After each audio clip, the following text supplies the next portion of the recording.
Hey, hey, friends.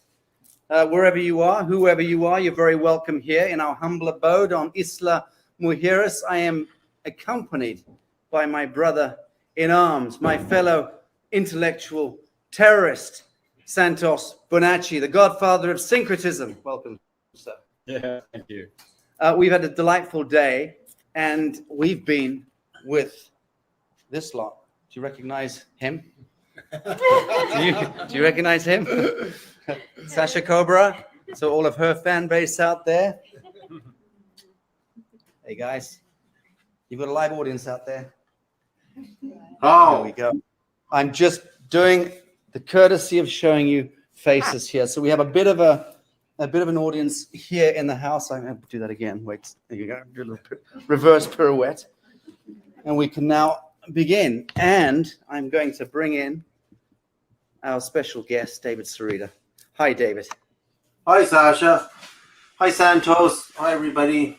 It's an honor to be here today, and a lot of exciting things have happened since Jimmy Blanchette and I have done these transmissions to the planets and the stars.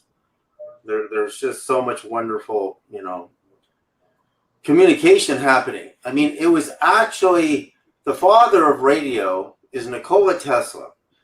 It actually demonstrated radio, the first radio at Chicago World's Fair in 1893. And he was soon joined by a mystic named Sir Oliver Lodge. And the U.S. Supreme Court ruled on June 21st, 1943, that Tesla, Lodge, and Stone were the true fathers of radio. And that Marconi, whatever he did, he was using Tesla's patents to broadcast across the Atlantic.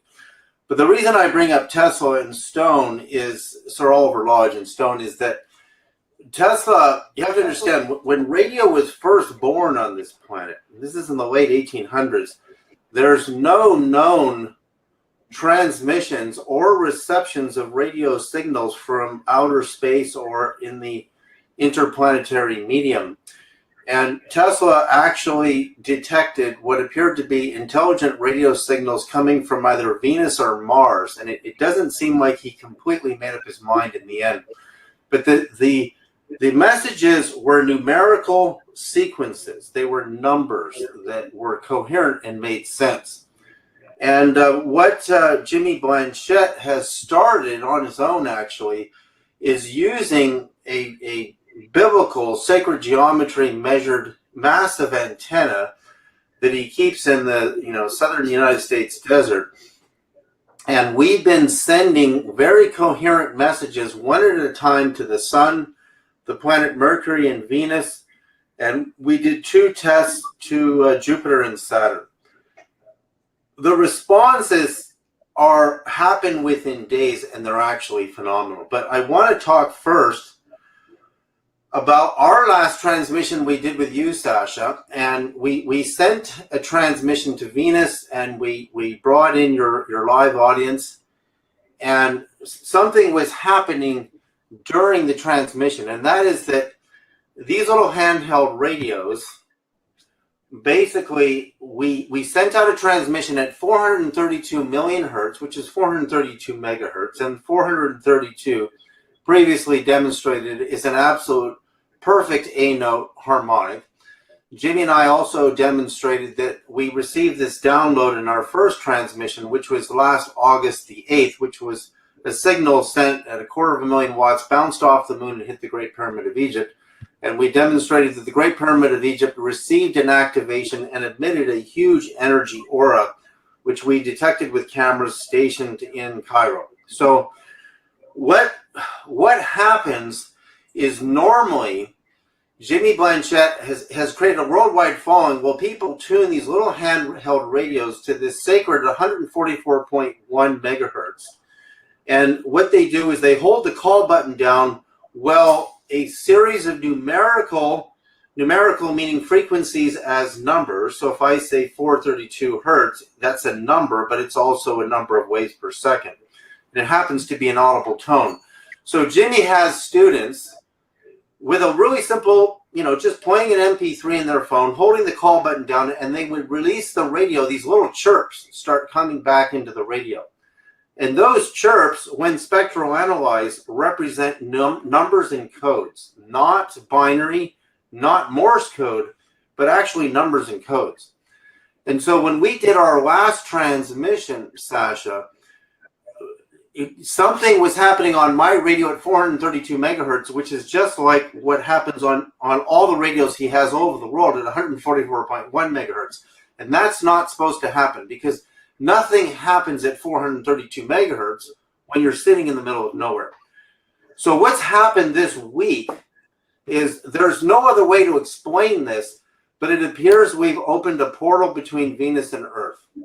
And I'm going to play a little video here that will demonstrate what's actually happened throughout the week here. Is if I turn my radio on in the house, and I left my radio on all last night while I was sleeping to see if there would be any phenomenon at 432 megahertz, and it was perfectly quiet all night.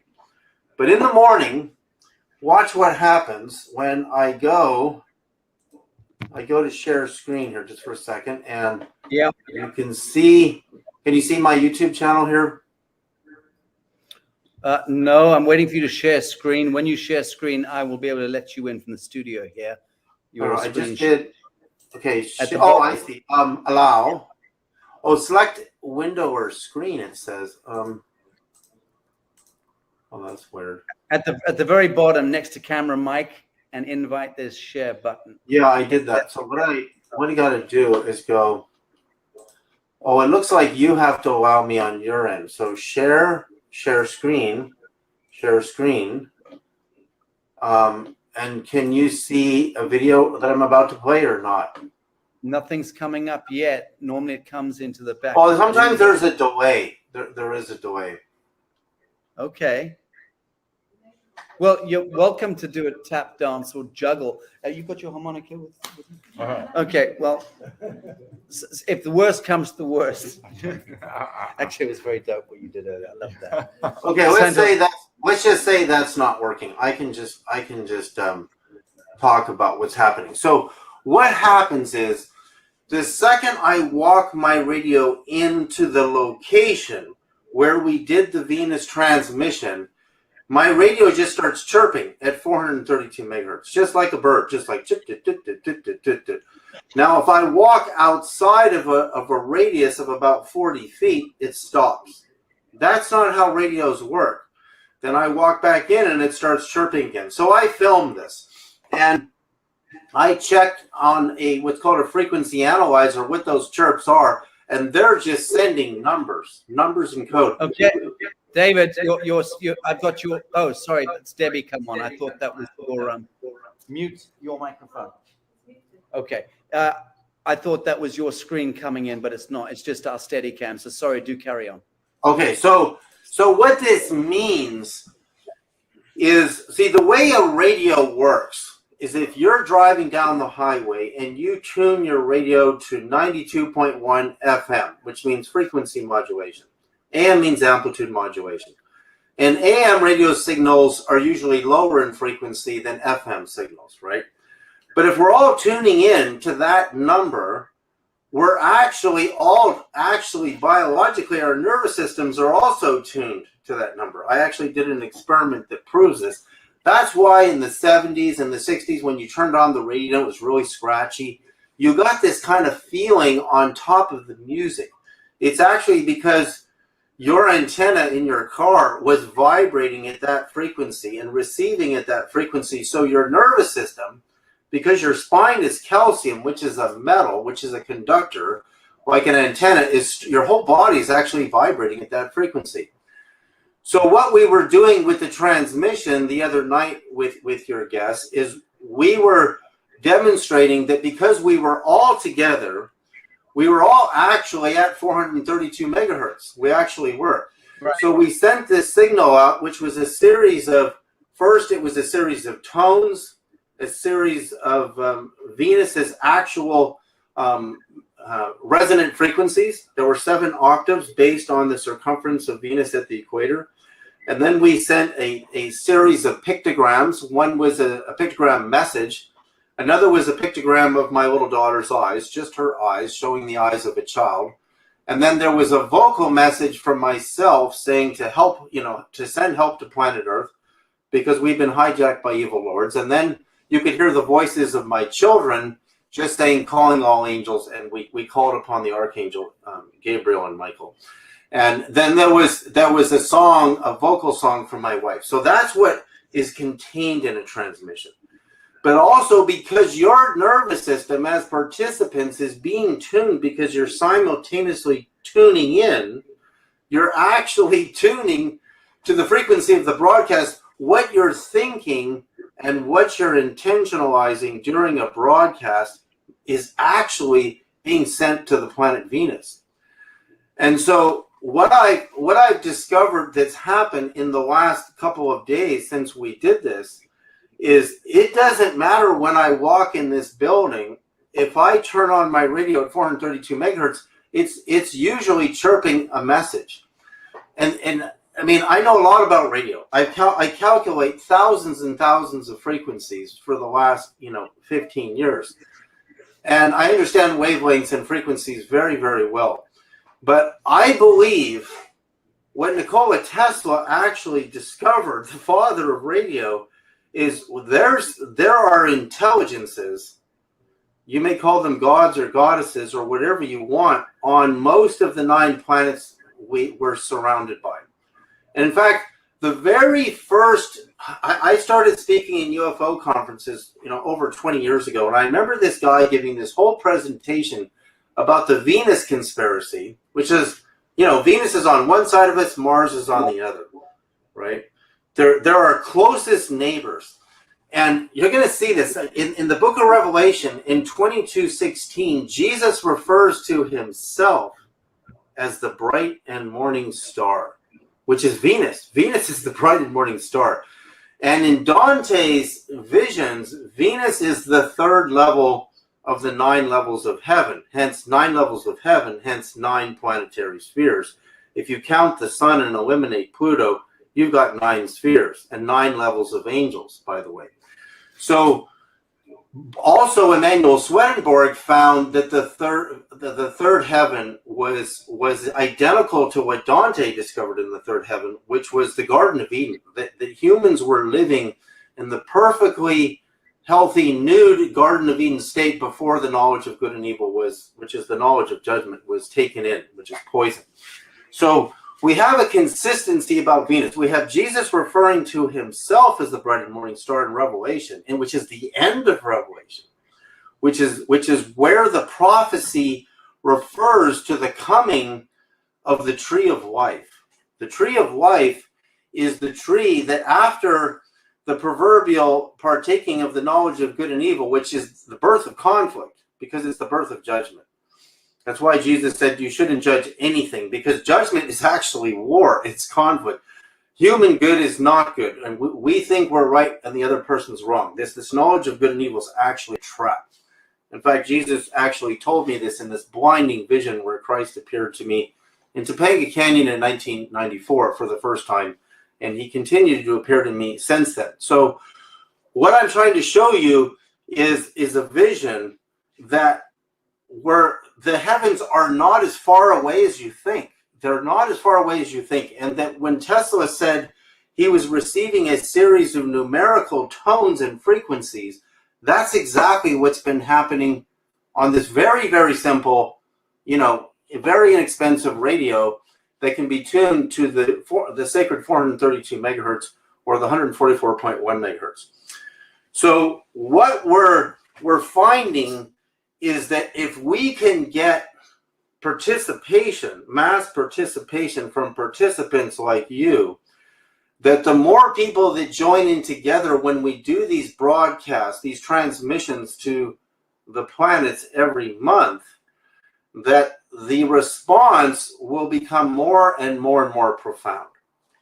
Now, when we did the first transmission to the planet Mercury, which was on September the 24th, this past September the 24th, is not that long ago. Within a day and a half, I had the most blinding spiritual vision. Literally one of the 3 best experiences of my life. In the middle of the night at 2 in the morning, I go into this massively clear lucid dream where my physical vision was thousands of times more pristine than these eyes. So if I close these eyes, even now, I can't envision anything as beautiful as what happened. And what happened is I saw my wife, Crystal, who died on the 10th of August, the 9th or 10th of August this past year, sitting at a table in this forested building with this massive window behind it. Next to her was my good friend, Stephen Sipes, who was staying with me in my house at the time, and actually is a builder of a huge pyramid winery called Summerhill Wines in Kelowna, Arizona. So this man is very, very profound individual.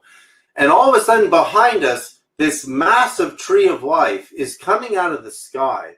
And this tree has a cloud around the top of it. And it's flashing with lightning.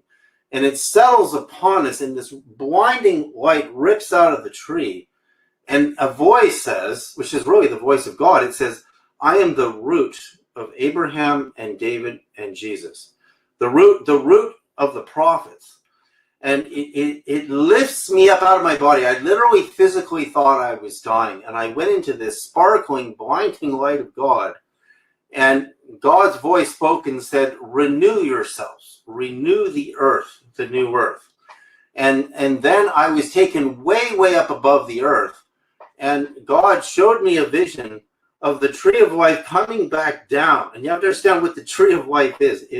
If you know the visions of the Prophet Muhammad, if you know the Bible, if you know that the tree of life appears in the very, very end of the book of Revelation. Because when we took in the knowledge of good and evil from the rotten tree, the tree that causes us to judge each other, and that judgment would lead to all the wars and the destruction of our planet by egotistically each one of us believing we were right and the other person was wrong, or our religion was better than the other religion, or our interpretation of our religion was better than the other, because that's what good and evil does. It makes you think you're right and the other person's wrong. You know that song? I know that song. There ain't no good guy. There ain't no bad guy. There's only you and me, and we just disagree. So that's what the knowledge of good and evil did. It made us think that we were right. But in the end of this long proverbial mythology, where we would go to war with each other over thinking our God was right and the other one was wrong, you come to the tree of life, which is the very, very end. And in Islam, when the prophet goes through the 7 levels of heaven, the tree appears at the border between the 6th and the 7th heaven.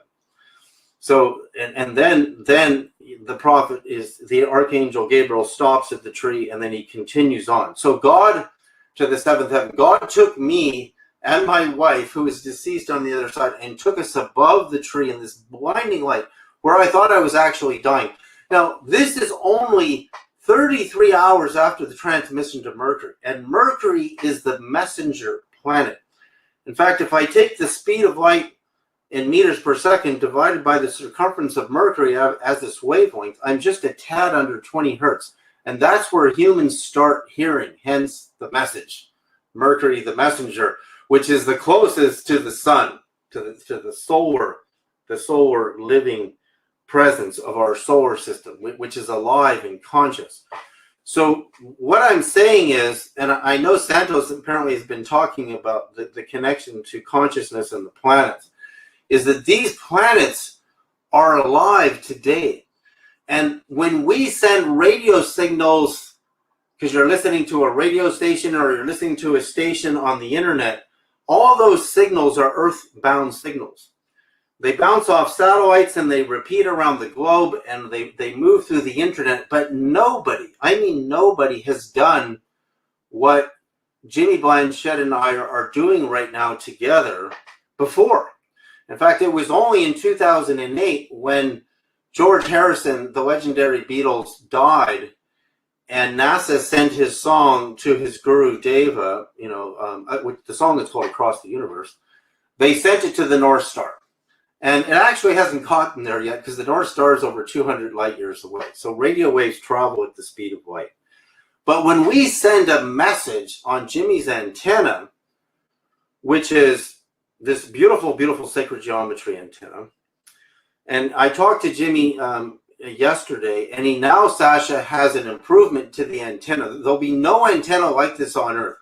There will be 2 antennas in tandem One will broadcast the message at 432 megahertz, and the other will broadcast the message at 144.1 megahertz. And the ratio between those two is 1 to the speed of light. And the speed of light is proprietary as its velocity in our dimension, 299,792.458 kilometers per second. So that's what we're doing. And now what we're trying to open up is, what are the messages that we want to send to the 9 planetary spheres with your participation? And your participation matters, because when you tune in to a live transmission, look, it only takes 4.3 minutes to send a transmission to Mercury, 6.1 minutes to Venus. You know, and the sun is 8.3 minutes, 8 minutes and 21 seconds. So the response you get is real. This is really, really tangible, is what I'm saying. Very good. Thank you, David. Any thoughts on what David's talking about with respect to last week when we were together? And Jimmy Blanchette was, if you remember, using the moon as a bounce pad, and we sent that transmission to Venus. So David is saying that he has conclusive evidence that some kind of a channel or conduit was activated a week ago today when we made transmission between his geolocation, presumably, and the planet Venus. So what, just in summary, Santos may or may not comment to it, because I know a great deal about Venus than most humans. What is the significance you see, David? Well, I would say the significance is what our planet's going through right now, and that knock and you'll be heard, knock and the door will be open. The significance is that the whole planet is asleep, and they're going deeper and deeper into a sleep state. The global authorities are removing our freedom of speech, our freedom to communicate, our freedom of expression. They're stifling our children. They're stifling us. And I see this as a real, authentic call out into the solar system. So every month, we're going to move to the next planet, to the next planet, to the next planet, and sending out these broadcasts. And so we want your participation. We need your participation. We don't just want your participation.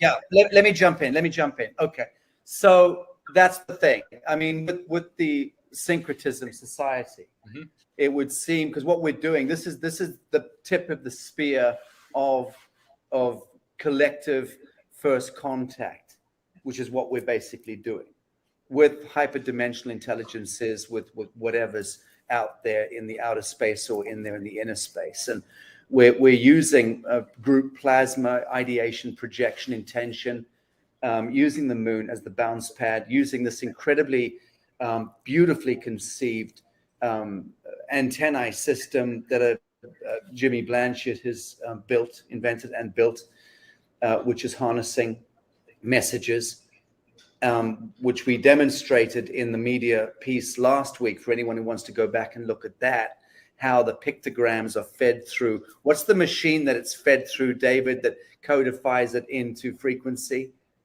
The images. Yeah, Jimmy can take a picture, just like NASA sent this Arecibo message, years and years ago, and it gets encoded into a radio wave and is sent out. And any intelligences out there can receive it and actually look at the picture and read it. And so one of the messages included the longitude and latitude of most of the most profound ancient temples on the earth, the Great Pyramid included, and Chichen Itza, El Castillo, which, there are so many of them. So Jimmy gave them the coordinates, and that basically tells them that we understand what those sacred sites are, and we're sending this out to you. Plus, there was a lot of other messages in the pictogram. And sending out my child's eyes, who's 6 years old, was another pictogram. So just in the same way we're communicating now, actually, we're sending out pictures, motion pictures of ourselves through the internet. We can actually send these out directly into space. I mean, that would be a good question to ask Jimmy, is can we send a video, image, audio recorded message to one of the planets so they could see us? But what's very interesting about what happened to my radio today is that cannot happen. You see, if you have if you're driving down the highway and you're 100 miles from me and we're both at 92.1 FM and we're listening to Led Zeppelin, we're both getting Led Zeppelin at the same time. So it's not possible for me to get Led Zeppelin in my office and not get it in my house 40 feet away. That's not possible. So that means the day we did the transmission, because I blasted my little podcast building here at 432 megahertz when I pushed the call button, which is in the same synchronistic moment that we sent out the transmission to Venus, there's a portal open in here now. And I can come in here at any time in the day and turn this on, and I might get a message from them. And it's almost like they knew I turned it on. As soon as I turned it on, they started chirping. I made a recording of it.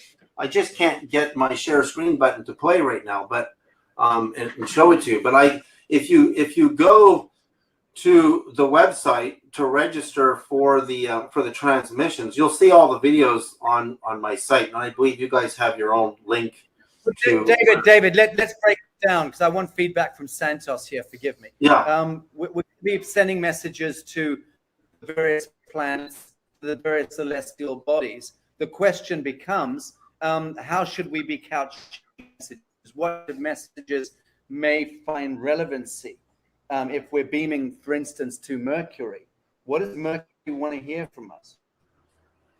Well, first of all, these bodies are conscious beings, as we know. The Neoplatonists called them archangels, dominions, kingships, rulerships. They're all different stratified hierarchies of rulership. So if we're going to be sending messages to them, the messages should be of the kind of asking them permission to help us. They will help us unless we ask. So that's what a prayer means. To pray means to beseech.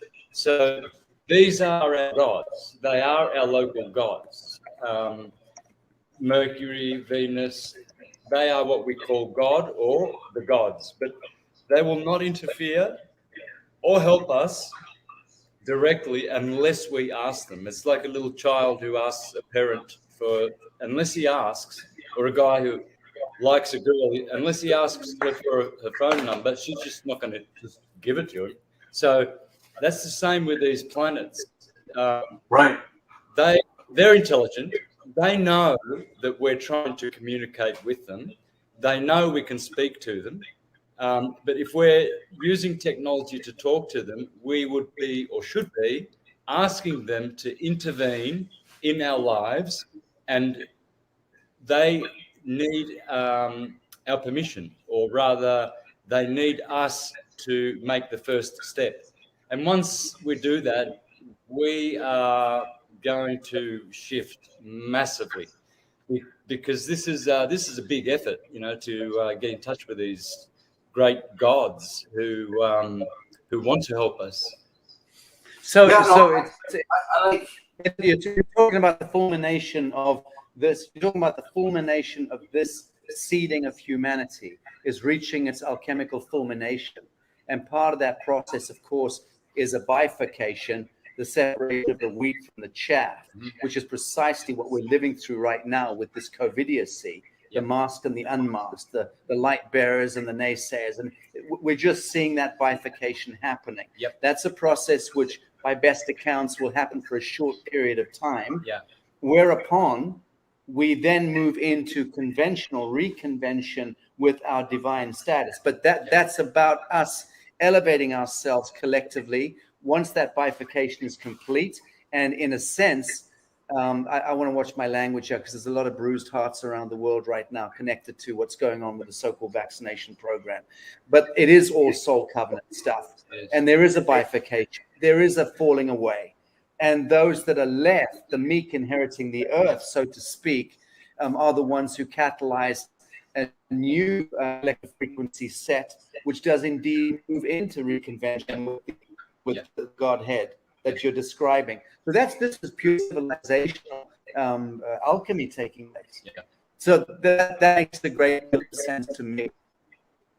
Asking yourself when Gomorrah was happening and Lot saw and distressed about Sodom and Gomorrah, he went up into the mountain and he said, God, he said, how can you destroy them? What if there's 10 good people there? And God is not destroy it. What about 2? It went down to none. And eventually he said, I have to destroy it because there are no decent people there. But then Lot turned around and sees that they've turned into pillars of salt. That's right, his wife.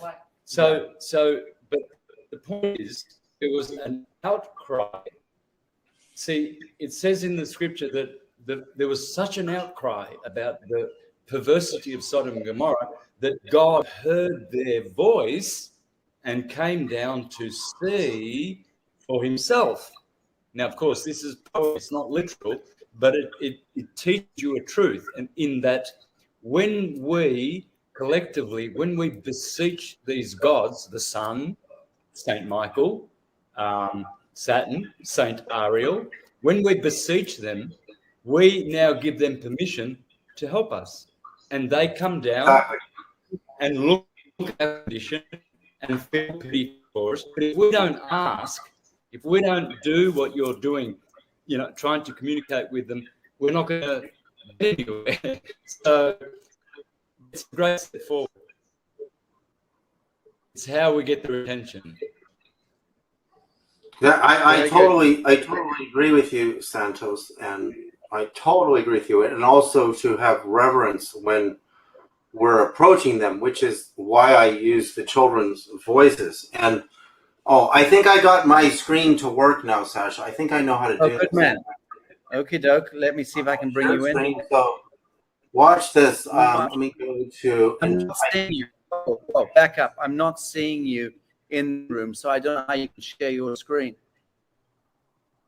I would have to see you come up in the green room. I should see your screen as an option to then bring you in, drop you in to the broadcast. I'm not seeing that. Okay, so let me see. It says share screen or window, entire screen, and then allow. No, it's still not letting me do it. Okay, I don't know what this is doing. So, but anyway, I really think that there's so much evidence that the consciousness, in fact, even if you look at, this is in the book of Isaiah. This is one of the arguments that was brought up recently, that in the book of Isaiah, it says that Lucifer was cast down from the bright morning star. So therefore, the bright morning star isn't good. No, that's not true. See, Lucifer in Isaiah was cast down from the bright morning star because that's probably where God at that time had a throne stationed on Venus. Why? Because it's right next door where the gods can be watching humanity from right next door. And that Lucifer was cast down. This is in the book of Isaiah from the bright morning star. And therefore Jesus in 22:16 in Revelation, which is getting the end of Revelation, identifies himself as the root of the prophet of David, which is what happened to me with the tree of life. The tree of life and the blinding light that came out of the tree was many times brighter than our sun, identified itself as the root of Abraham and David and Jesus and the prophets. So therefore, the transmission worked, is what I'm saying. There's no way I could have had that experience if we didn't do the transmission. And we have multiple people who have written in who also had incredible experiences within 3 days of the transmission. But we had so few participants because people don't know how powerful this is. There's so much fear in our culture. We've created so much fear. I mean, what if you invoke the wrong beings, people tell me. Well, that's why you send out your intention. And believe me, the Supreme Being knows all of our languages. You could send out a message using any language on earth, and I guarantee you it's well understood. It would be well understood. You don't have to speak in a Vedic language or an early Hebrew language like Aramaic. You can send out the message, and it sets a portal up. And once the portal between the transmitter and the target is open, you can go in that space and communicate anytime you want. And if you understand that Jesus is calling himself the bright and morning star and the end of Revelation, which is the end of a prophecy, that means that's where God will be stationed at the bright and morning star. And that's Venus. That is the bright and morning star. The Bible's written in code. What is the next objective? What is the next objective? What are we doing next with the moon bounce transmission with Jimmy? What's planned? Because I think it might be a good idea to get Santos's Syncretism Society. He's a bunch of brilliant astrologers and magicians as part of his collegiate, and I think it would be a good thing for you guys to look at this and maybe help determine the nature of the message that we're going to transmit. For sure. That's what needs to happen. We need a message. David, let him just explore this idea. Yeah, the more groups of conscious bodies around the earth get to know of this and join, the bigger will be. Remember the Sodom and Gomorrah outcry. The more we beseech these gods, and Venus is a benefic, so you can't fail. These people who say, "Oh, what if you attract the wrong?" You cannot, not with Venus. Venus is a benefic. Maybe with Mars, yes, but Jupiter and Venus and the Sun, you will never ever get any malevolence. So, beaming to the Sun, Venus, Jupiter, I would strongly recommend. Mercury as well, definitely. But the moment we do that, and there's more of us, I know that the syncretism world, they'll be behind it 100%. So that's one group. Now, there's Sacha's group, the New Earth Nation.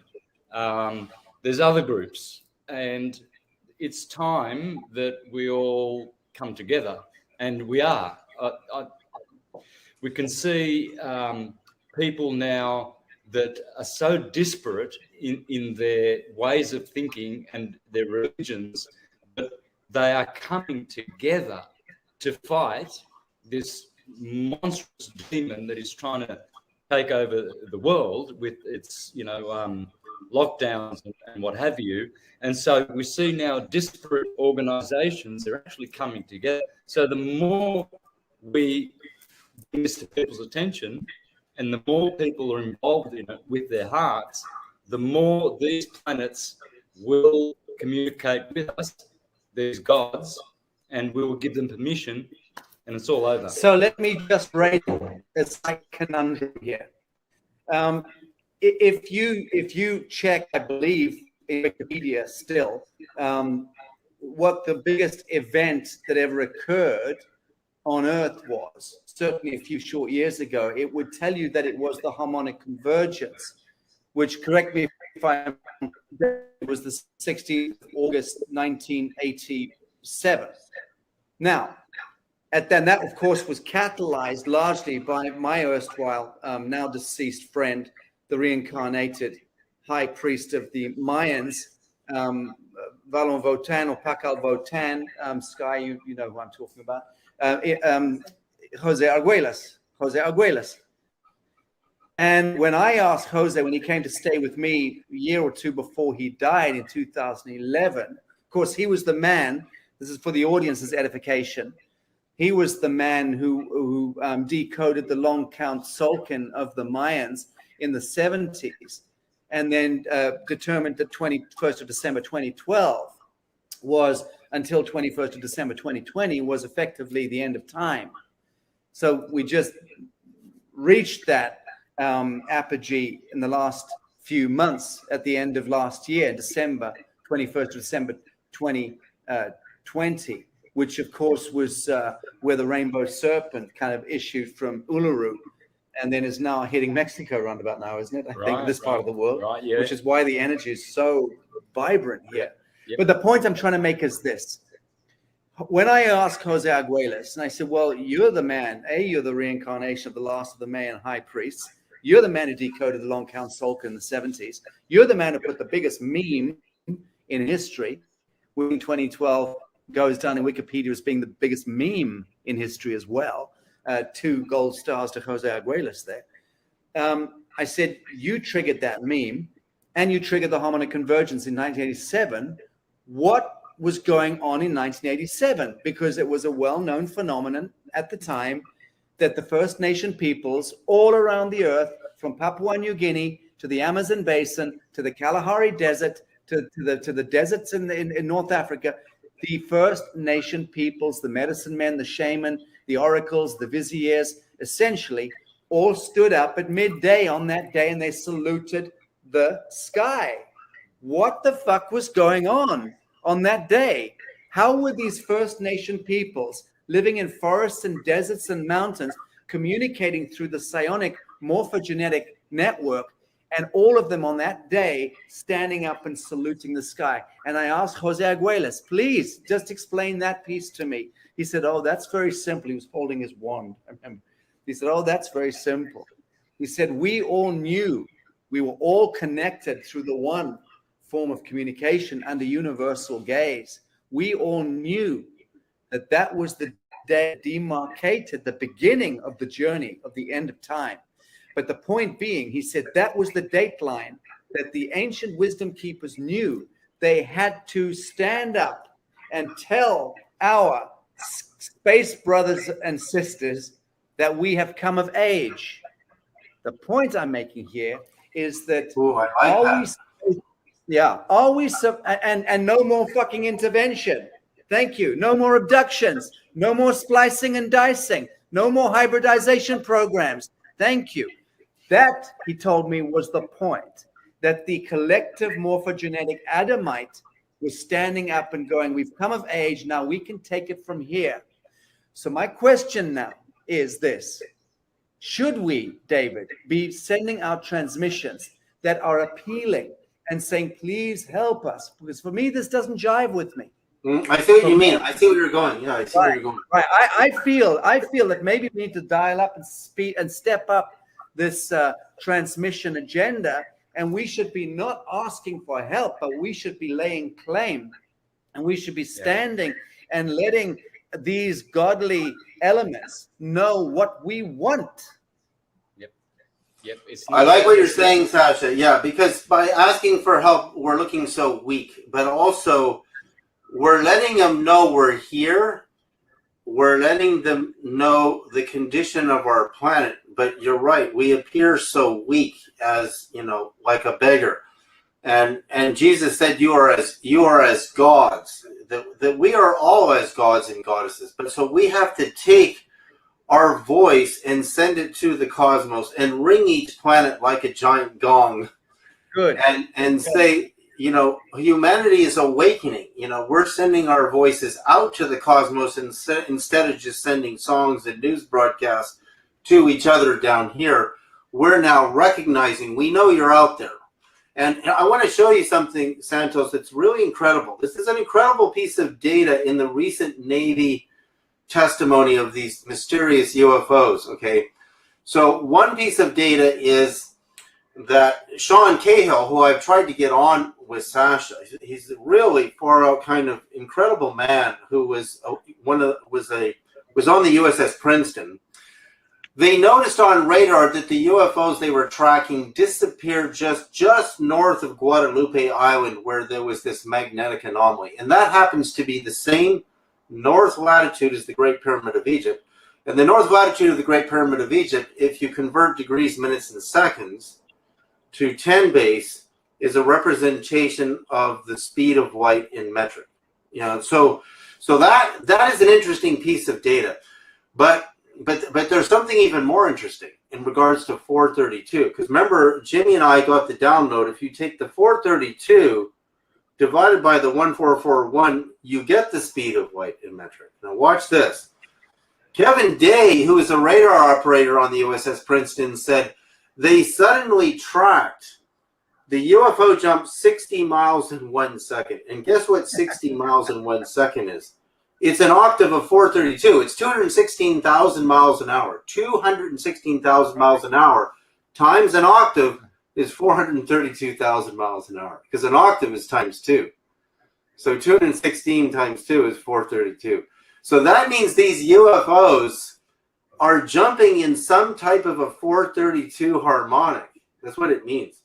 And even though 216,000 miles an hour is ludicrous speed, I can't believe they didn't notice this. Nobody in the Navy did the calculation. 60 miles in a second is 216, because 60 times 60 times 60 is 216,000 miles an hour. So times an octave. And in music, an octave is you take a frequency and you times 2 to go up. So A, 440 hertz, which is wrong, times 2 is 880 hertz. If I go down, it's 220. But the correct A note has been demonstrated that the French used to use in the early days was 432. So what I'm telling you is these UAPs are jumping in a 432 octave. Now, what does that tell us? It tells us a lot. And there's nobody in ufology who have figured this out. It tells us they're real, they're here, they're tangible, they're highly tuned to 432.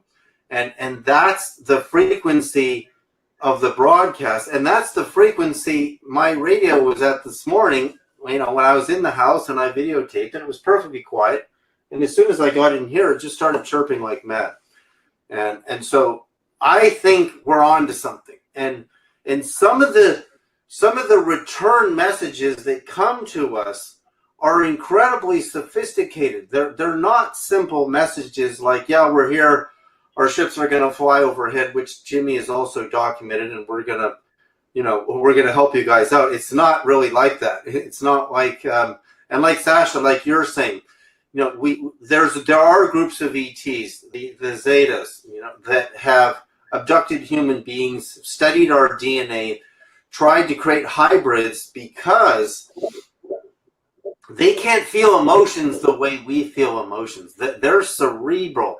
They don't know how to feel pain and frustration and love, and they're very interested in humans and our ability to have these incredible emotions.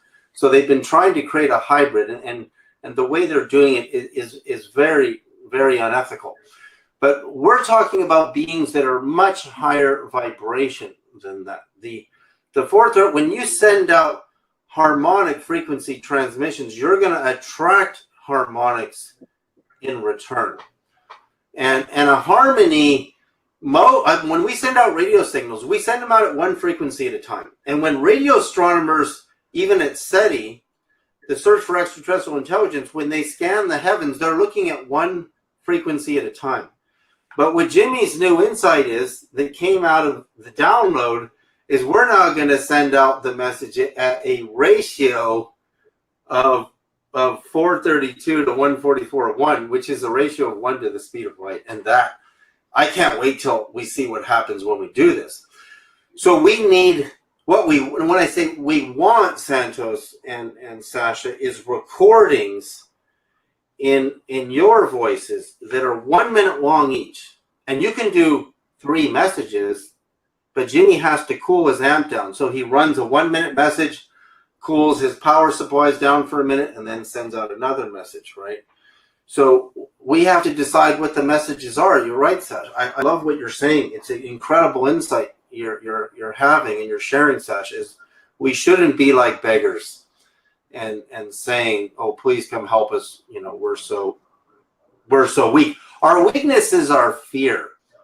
Our fear of death is the, ultimate fear that we all have to conquer. Why are we so willing to lay down and let them put the chains around our wrists in our lives? Why are we so afraid that there's nothing else out there and everything out in the universe is somehow coming to get us, and we can't trust anybody? Even Stephen Hawking said recently, be careful about sending messages into space because you might really attract somebody, which means he's acknowledging there's somebody out there. That's a fact. But I spent a little time with Stephen Hawking.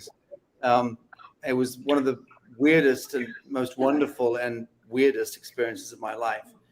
When you're in a room alone, having a conversation with the cleverest man alive, and it takes him about 43 minutes to answer in one sentence. But he's looking at you with these eyes, and you're speaking, and you're going red and tripping over yourself. And he's just looking at you with these eyes, and you know that this fierce intelligence is scanning every fucking syllable. Anyway, that was a long time ago. But look, I'm liking where this is going.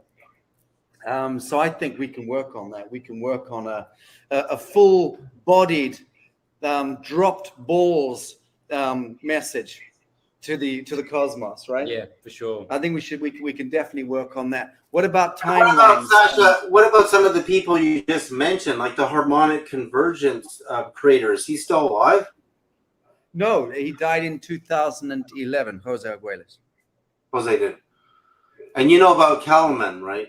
Johann Kalman, who well, we could ask Lynn McTaggart with the intention experiments. I'm so loosely in touch with her. And also, I don't know if Professor Roger Nelson with the Global Consciousness Project at Princeton, which I was involved with 20 years ago. I think that's still going, but there are some. Oh, I know Roger. I know him personally. Well, there you go. So ask Roger, and I can reach out to Lynn McTaggart with the intention experiment, and we can see if we can unify those groups. Simon Parks has already said he doesn't want to participate because he thinks the 144 is a devilish number. So hit that one on the head. But I can give it some thought. Any ideas, anyone here, networks out there that might want to participate? The question is from another angle. If we have contactees, that's one method to send out messages and to get response. But we have also contactees from Venus, from any kind of, and that could be also a possibility to get intel about this experiment. Yeah, that's about good. That. That's a good idea. So yeah, that's a good idea. Contactees maybe would have a very visceral instinct about what. Yeah, and they can ask like Elena Danan or whoever. Well, Alex Collier. He's the best. Well, I spoke with him. Do you know Alex? Do you know Alex? I know who Alex is. He's the Andromedan contactee, of course, and who brought to Earth after his contact with the Andromedans, which went on for a long time. I don't know if it's still going on. I spoke to him a couple of weeks ago because he was sitting in Laura Eisenhower's car when they were driving away from a conference, and she was on the phone with me, and she mentioned that Collier was sitting next to her. I almost choked because I've wanted to speak to that man for 20 years. I managed to then.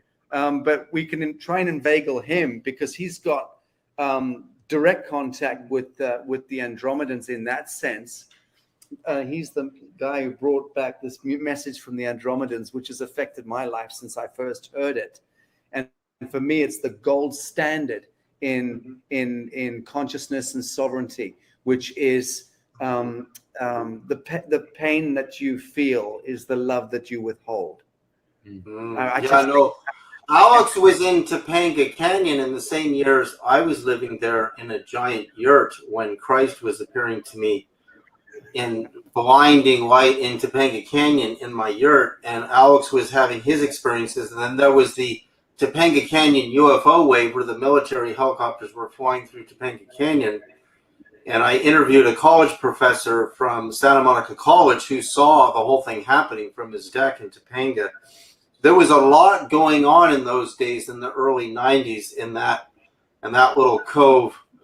And so, yeah, there's also the idea of censor. So the Roger Nelson and the Global Consciousness Project, he appeared in my film, The Voice, and we did a whole segment on it. And the random event generators, it would be interesting to see if there's an increase in their coherency when we do a transmission.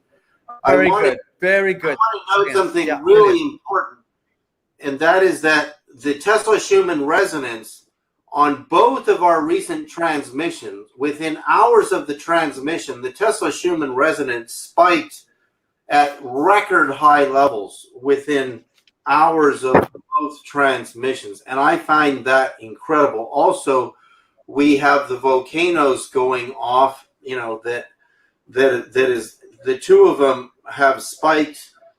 There's 3 volcanoes that have suddenly spiked, one in the Canary Islands, which is very, you know, precarious situation, that have happened, you know, within synchronistic. You know, you can't necessarily say that's a response, but there is a synchronicity to the timing of our August 8th transmission. We did a couple of transmissions after that to Jupiter and Saturn with my wife's music, and then we sent the one to Mercury and then Venus. So the dates on those are September 24th, and Mercury we did with you. I'm sorry, Venus we did with you very recently. David, I just want to finish the earlier chain of thought, which is who we're going to invite in to participate in this. So I can reach out to Stephen Bassett, who heads up the Paradigm Research Group, and he's the leader of the sort of exopolitics and has recognized, you know, at intergovernmental level, and he's a mate of mine. And Stephen might be a very good guy to bring into this. Well, Stephen knows me really well. He's been in my house. He's met my wife. He's, you know, very good. Eaten at my table. So yeah, I love Stephen. He's an incredibly amazing guy. Yes, he's more amazing than you can see in the media. He's way more except he's a very brilliant man, except he's a fucking Democrat, which is unforgivable. But Michael Salla, what about Michael Salla? Well, I love Michael Salla. Look, these are all people I know from my UFO days and speaking at conferences. I know Michael Salla is incredibly knowledgeable about the different races and probably could tell us a lot about the Venusians. And also Elena Danin. I've not heard of her. Denan. Elena Denan. She's a friend of Alex Collier. I've never heard of her. Okay, I thought I knew them all. Well, Laura's a given. I can bring. So why don't we do that? Why don't we just really get the full coterie of all the people who are really at the front of this kind of, you know, pushing the envelope in reconvention of cosmogenesis. We have access to all of these people. We know them all variously. And why don't we get everyone to input frequency-wise into a unified message and then send that? You can play the mandolin. Oh, yeah, for sure. Yeah. Yep.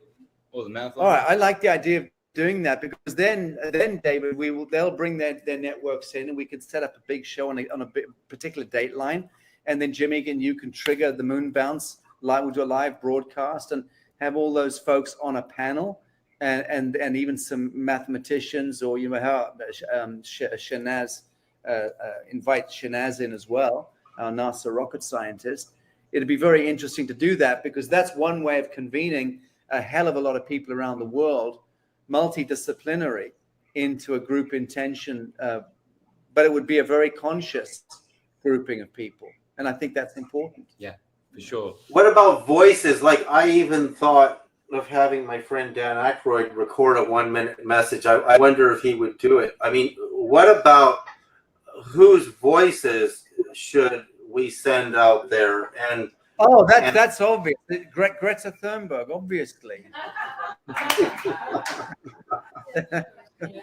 Or just no name. Should we just use people who send us in? Or should we open up the table and say, send us in a 1-minute recording, and we'll pick, you know, ones that are. That's a good idea. You know, it's possible to have a little app thing on the website where people can just record their voices in 5 seconds, all saying the same thing. So we come up with what that line is, and then thousands, tens of thousands, hundreds of thousands of people around the world. We can do Insta and Facebook and social media campaign, and they literally press the cursor onto that button. It records their voice saying that line, and we amass that and then compress that like 10,000 voices from around the world. Wow, I love what do they say? We are humanity, and we just hear that in different voices and different languages. Yeah, let's work out what that message should be, but that could be a really fun way of doing it. Okay. Well, I love that idea. And put some music in the background and just have them say, like you said, 10 seconds, 5 seconds, and we just have all these beautiful voices looped in, and we start sending it out. Very good. And, I do know Jimmy Page. You know that, don't you? Oh, no, well, really? But the thing is, can you imagine Kashmir at the front of that? Right? My favorite song of all time. There you go. All right. Well, look, that brings us up to the top of the hour. 1 hour and 1 minute and 16 seconds. So I think that's bringing us to the end. David, last comments or thoughts before we wind this down?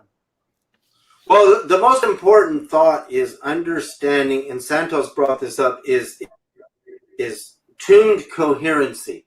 So it's like any of these global events, when you get synchronistic, where we're all coming together and we're all doing the transmission at the same time and participating. Those participants are, you see, there's a part of a radio wave that carries consciousness. And I've really been able to identify what that is with some experiments that I've done recently. And again, when you tune your radio to 97.1 FM or whatever it is, your whole car is vibrating at that frequency, and everybody in it, because your spine's made of calcium, and calcium is a conductor. It's a metal. So you're all vibrating at that frequency. So try to understand that it's not just about the messages we record and we send out. Your consciousness, your living presence becomes part of the transmission. That's the most important part, is when it goes out there, it has a feeling to it. It has a vibrational human presence feeling to it. I remember this as a kid, in my parents' car. I was born in 1961, and I remember when I got my first radio, there was a feeling when we were all tuned into those frequencies, listening to our favorite, music, and if you like listening to Walter Cronkite, there was a vibe, and that vibe was our togetherness at that frequency. So don't think, oh no, I don't have to participate. These guys can just do this, and I'll just dabble on the internet all day. Really get off your seat and really stay in touch with Sacha's team, and let's do this together, because it's really real. This is really real stuff. It's not pie in the sky stuff. So that's the last thing I have to say. That's beautiful. Very reminiscent, speaking of those radio back in the 70s. I was also listening to my radio under my duvet, jacking off to Karen Carpenter. No, it wasn't her. It was Linda Ronstadt. That was the one. That's the one. Now, Karen Carpenter, you'd be crying your eyes out. Yeah. No. Not going to work. Last thoughts, Santos. Well, so we serve the gods. There's no doubt about that. But the gods serve us. In the Babylonian language, the sun is called Shamesh, and that means servant. Every day, the risen Savior, our Lord Jesus Christ, the Son, Saint Michael, serves us. It gives us light, photosynthesis. It gives us vitality. They are our servants. So we don't need to go begging them. Yes, as I pay respect to Sacha and all these people, they pay respect to me. We serve each other. Everyone is in service to each other. There's no reason for us to think that the sun is so much bigger than us, that it is so much better, and that we need to beg it and beseech it. It's more like a diplomatic commissioning of them to intervene and help us, because they have that power. They are our servants. The sun is our servant. All we need to do is ask it. Simple. Beautiful. Sacha, any thoughts? Any closing thoughts with the three louche males running the commentary for the last hour? Yeah, sure I am. Yeah, you're absolutely on the spot. You need to broadcast your voice. Oh my goodness. I don't know that I honestly have that much to share.